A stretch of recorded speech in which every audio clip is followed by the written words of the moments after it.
7h43, on va s'intéresser maintenant à la sortie d'un livre, le livre Origami, écrit par Gilles Beaujean, un gardois-homme de radio aussi, puisqu'il a été responsable des programmes de Radio France Nîmes.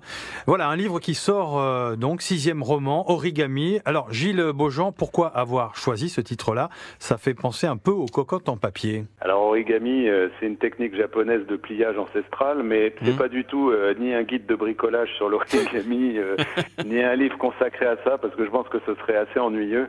Mais en fait, c'est notre personnage central qui s'appelle Gaspard Blanc, qui est d'ailleurs originaire de Mende en Lozère, et qui fait l'essentiel de sa carrière à Alès, qui fait l'essentiel de sa vie privée à Nîmes, qui est quelqu'un qui a toujours été en relation avec la nature, avec le bois, avec les forêts. Son père était menuisier.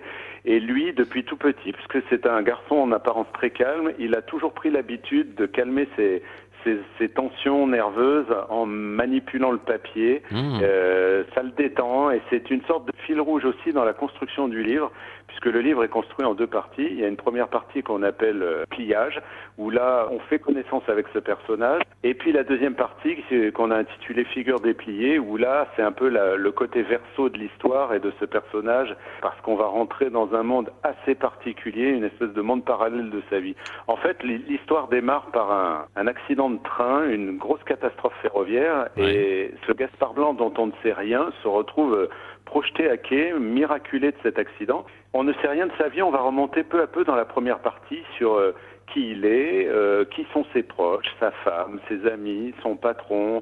On va découvrir une sorte de maillage de sa vie sans en savoir beaucoup plus, jusqu'au moment où on apprend qu'il est dans le coma. Ça veut dire que toute la seconde partie du livre va nous permettre de revivre sa vie par le biais et par le prisme de ses proches. Vous savez, on entend souvent les gens dire j'aimerais que tu sois à ma place, si j'étais à ta place. C'est un petit peu le vieux fantasme de l'être humain. Et voilà, j'ai essayé de travailler là-dessus, à partir d'un état comateux, l'état comateux d'un individu, qui va nous permettre justement de revivre sa vie en une espèce d'introspection. Et du coup, on va aller de surprise en surprise, parce que on va s'apercevoir que finalement, les gens que lui croyait connaître sont pas tout à fait conformes à l'idée qui s'en était faite. C'est un des thèmes du livre, puisqu'il est beaucoup question de rebondissement, de trahison, d'infidélité, etc. C'est est-ce que les gens qui nous entourent sont vraiment ce qu'on imaginait être, et ça m'intéresse beaucoup. Pour quelles raisons est-ce qu'on a comme décor le TGV Montpellier-Paris? Pourquoi est-ce qu'on a Mende? Pourquoi est-ce qu'on a Alès, là où il travaille? C'est pour y laisser une part de vous, de votre vécu ici, de votre passage? Ah, peut-être, je crois que, bon, là c'est mon 6e livre, chaque fois qu'on écrit une histoire, il y a forcément des choses qu'on a picorées dans son parcours personnel ou professionnel, mais là, au-delà de ça, la Lozère, c'était un cadre pour moi super propice à une vie et à un portrait à double facette. C'est vrai qu'il y a certaines atmosphères naturelles en Lozère qui sont très bizarres. Et puis bon, les loups, la bête du Gévaudan, les choses comme ça, des légendes qui perdurent aussi.